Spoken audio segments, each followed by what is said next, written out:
Hello neighbor, this is Curt with etrailer. Today we're going to take a look at the Thule WingBar Edge roof rack, and we're going to see how it works with our 2021 BMW X1. So a roof rack is a great way to carry that extra cargo that you either don't want riding with you in the vehicle or it simply won't fit.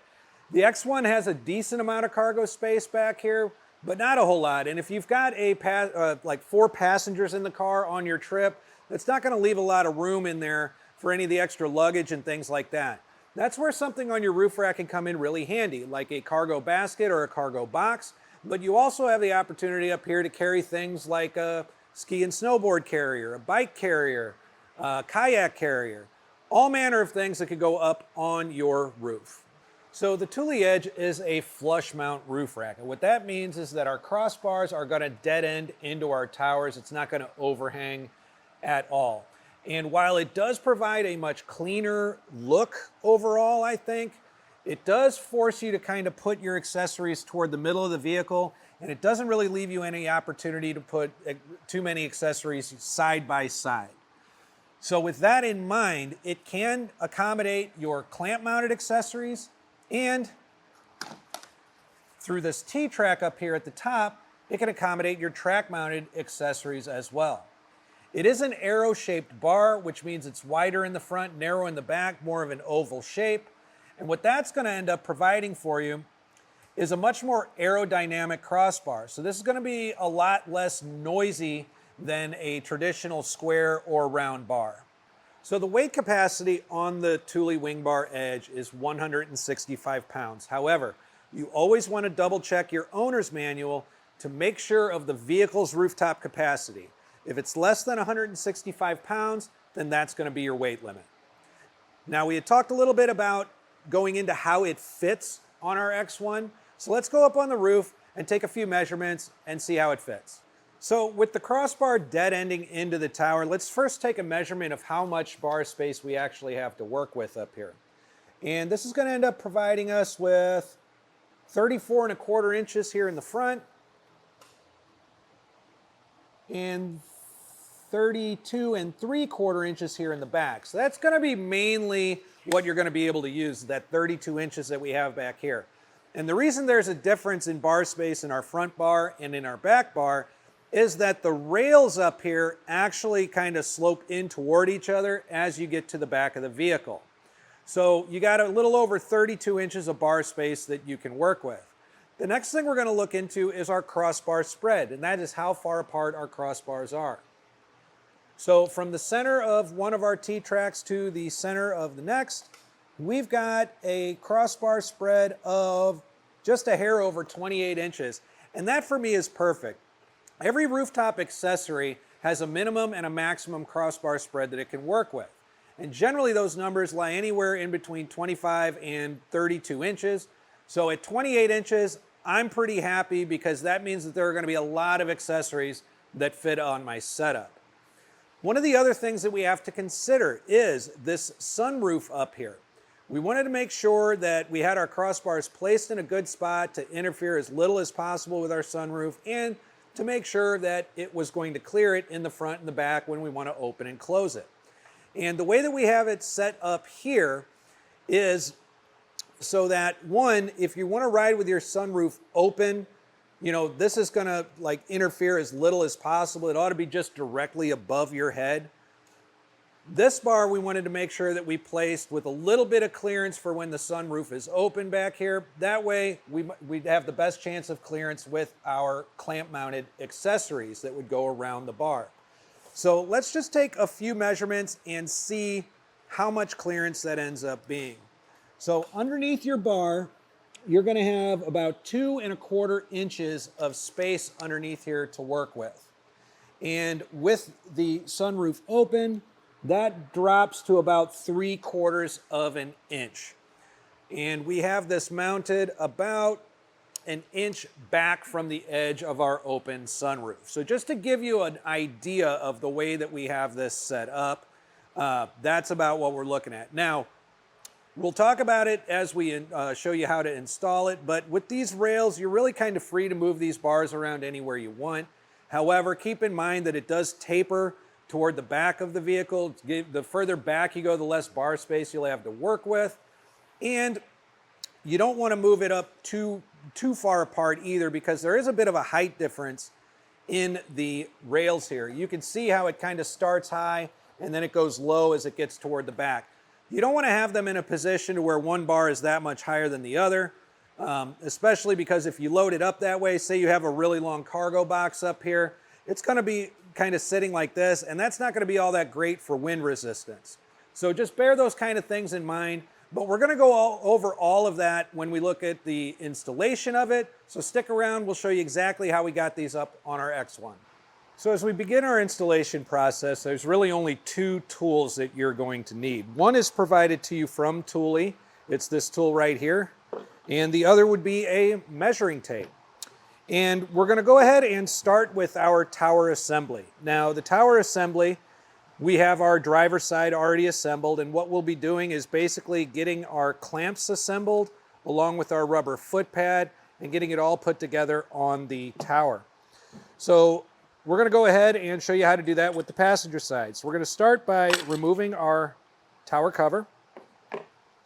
Then we're going to have these parts here that came in our fit kit.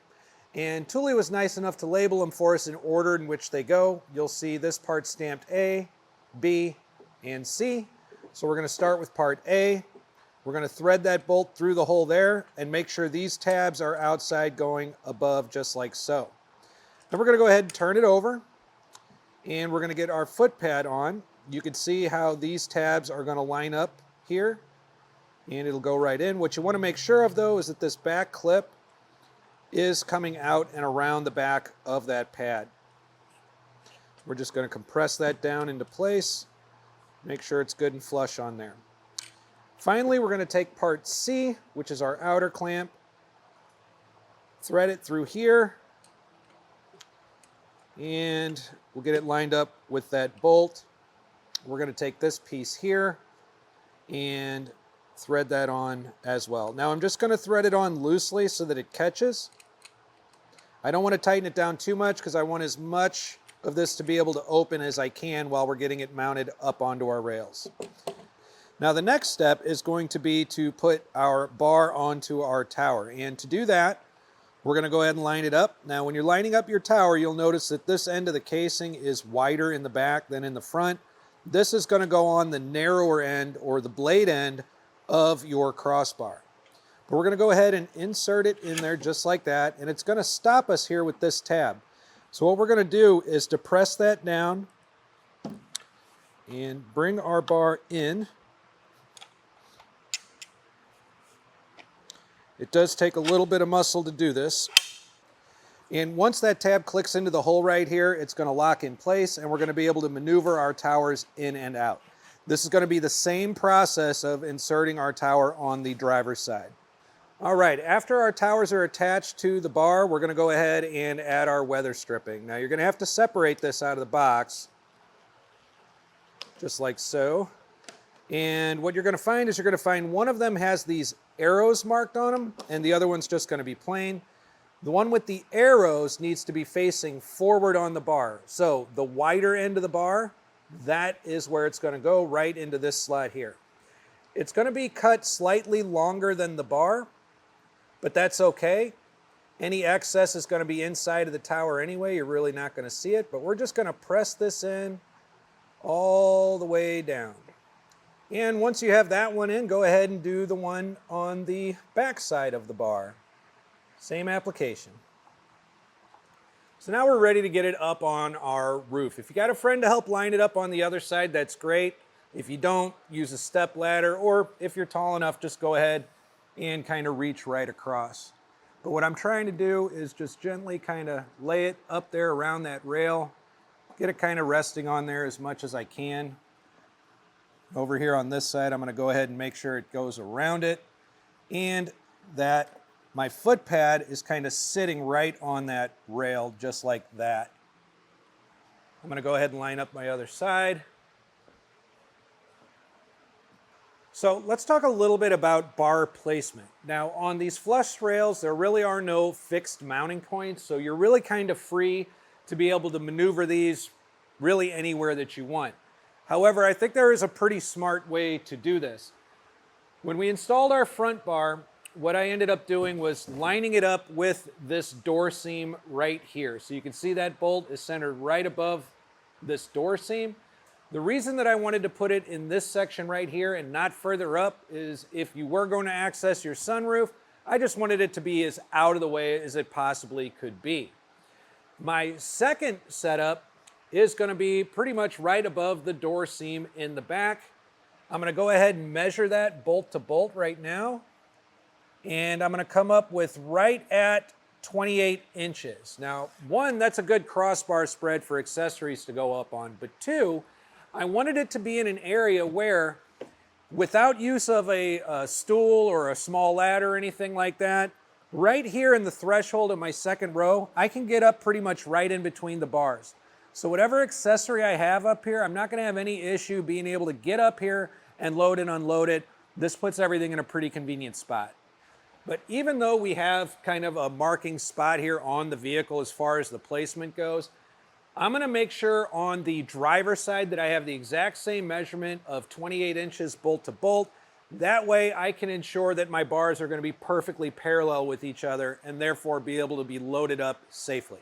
So once I've double checked my measurements and I am sure about where I'm putting my bar, I'm going to go ahead and I'm just going to kind of pinch it snug up under that lip of the rail with my clamp here.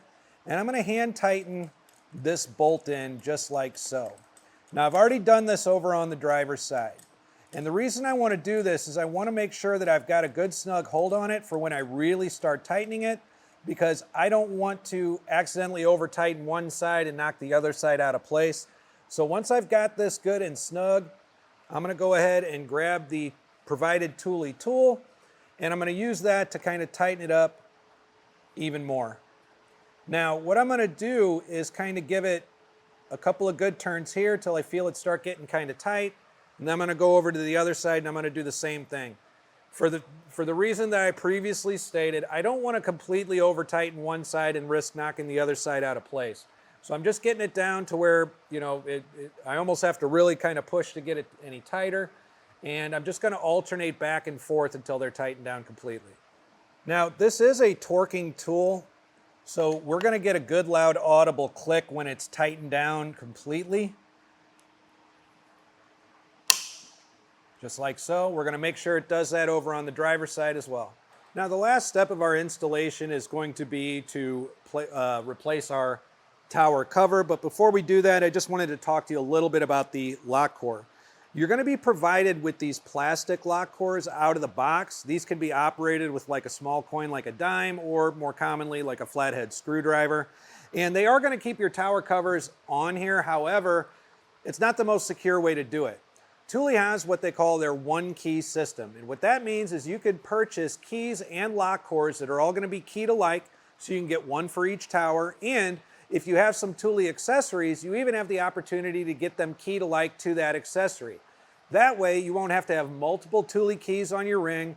You know that whatever your Thule key is going to open whatever you have up here, whether it's your roof box, your towers on your roof rack, any of those Thule accessories. One last thing you want to do before putting your tower cover on, I always recommend that you give it a good shake test. So the vehicle is moving, but our towers are staying in place and our bar isn't sliding, so we got everything tightened down really, really well. And at this point, we're simply going to pop back on our cover, and we're ready to load up and hit the road. So there you go, pretty simple installation, but that's a look at the Thule WingBar Edge roof rack on our 2021 BMW X1. And if after watching this video you decide this is the roof rack for you, go ahead and get it, install it, use it a little bit, and please share with us what you think about it in the comments below. Sharing your experience with us and with other neighbors just like you can help them make the best decision for themselves. Once again, this is Curt with eTrailer. Thanks for stopping by.